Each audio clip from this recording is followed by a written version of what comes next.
Society 5.0 adalah konsep yang lahir dari Jepang dan mencerminkan tahap evolusi masyarakat berdasarkan peran teknologi. Kita telah melalui beberapa era sebelumnya, seperti Society 1.0 yang berfokus pada pertanian, Society 2.0 yang ditandai oleh revolusi industri, Society 3.0 dengan internet, Society 4.0 yang mengintegrasikan kecerdasan buatan dan teknologi canggih. Namun, apa yang membedakan Society 5.0 adalah fokusnya pada kemanusiaan yang memadukan antara teknologi tinggi dan kepedulian terhadap nilai-nilai kemanusiaan. Perkembangan teknologi menjadi semakin menonjol sekitar pertengahan 2010-an, yang memainkan peran penting dalam mendorong perubahan industri yang luas. Perubahan ini adalah hasil dari evolusi teknologi yang berlangsung secara bertahap. Dan revolusi industri 4.0 dapat dianggap sebagai suatu periode transisi yang sedang berlangsung hingga saat ini. Ini merupakan kelanjutan dari perkembangan industri sebelumnya dan mencakup transformasi besar-besaran dalam cara produksi, distribusi, dan interaksi manusia dengan teknologi. Perkembangan industri yang sebelumnya dimulai dari revolusi industri pertama yang berfokus pada mekanisasi dan produksi massal menggunakan mesin uap pada abad ke-18, kemudian diikuti oleh revolusi industri kedua yang menekankan pada produksi massal berbasis listrik dan teknologi perakitan pada abad ke-20.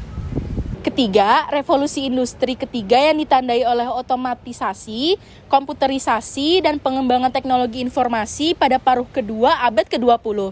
Yang keempat, revolusi industri keempat adalah tahap evolusi industri yang ditandai oleh integrasi teknologi digital, fisik, dan biologis yang mendorong transformasi fundamental dalam cara produksi, distribusi, dan konsumsi dilakukan mulai awal abad ke-21.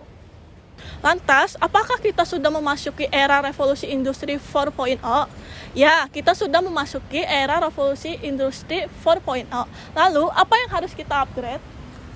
Pertama, konektivitas tinggi.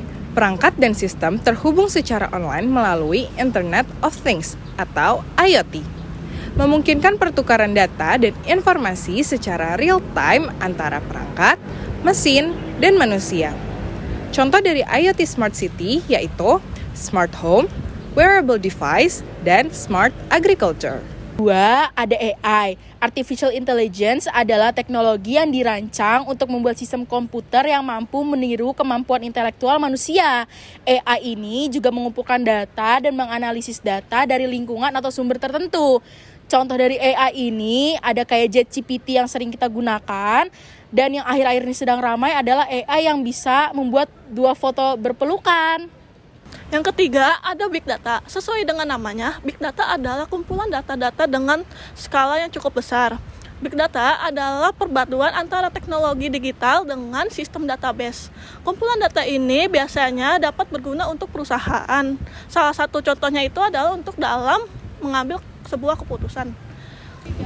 Ada 4 karakteristik data, yaitu yang pertama ada pengumpulan data, kecepatan data, keberagaman data, dan keakuratan data. Cloud computing merupakan sebuah sistem informasi yang memungkinkan kemudahan akses kepada sumber daya seperti server, aplikasi, dan database melalui jaringan internet. Dengan menggunakan sistem ini, sumber daya akan disimpan dan dikelola di pusat data yang terhubung dengan internet. Sistem cloud dibagi menjadi dua. Yang pertama, public cloud yang dapat diakses oleh pihak ketiga. Yang kedua, ada private cloud. Contoh penggunaan cloud computing. Yang pertama ada hosting web.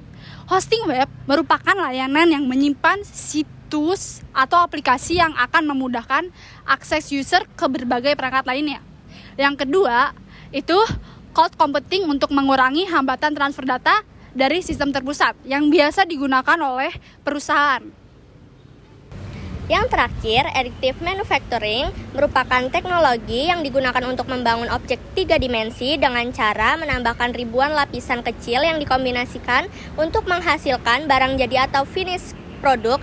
Contohnya, prototype, produksi suku cadang, alat bantu produksi, produk akhir.